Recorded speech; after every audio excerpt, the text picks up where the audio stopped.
As Americans continue to mourn after the tragic shooting in a Connecticut elementary school that left 27 dead, including 20 children, some are wondering if this will finally be the event that sparks a serious national debate about gun control in the United States. Despite similar tragedies, such as a shooting at a movie theater in Aurora, Colorado earlier this year, opposition to stricter gun control has proved resilient. Shortly after news of the Connecticut shooting spread, U.S. President Barack Obama delivered an emotional speech in which he pledged to take meaningful action to prevent such mass murders, although he stopped short of mentioning any specific reforms he would like to see. As a country, we have been through this too many times.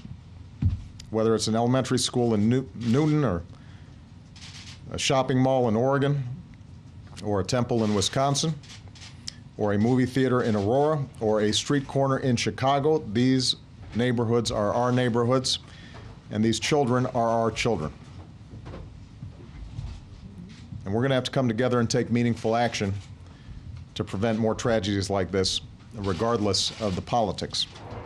The president has avoided the issue of gun control since he was first elected in 2008, mentioning it only 3 times during his re-election campaign.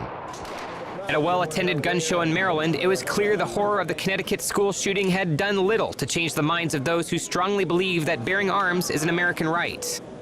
The issue is responsibility. We need to be responsible for ourselves.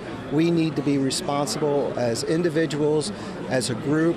We need to put the focus where it belongs. If I own a gun, and I need to be a responsible gun owner, I need to make sure that they're secure, that no child can get to them, that nobody has access to them but myself. But some on the left, including former Connecticut Senator Christopher Dodd, say now is the time to act. In the words of Virginia Tech and Columbine and Aurora, Colorado,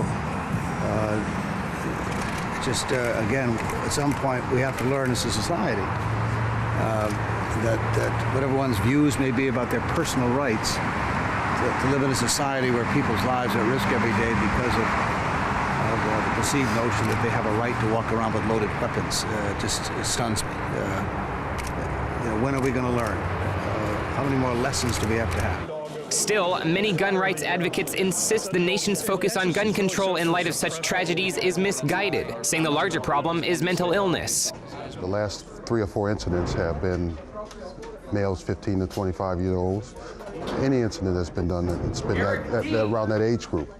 What's causing the problem? Well, why is there such a disconnect, or why are they just snapping? So mental health is really the issue here instead of gun control.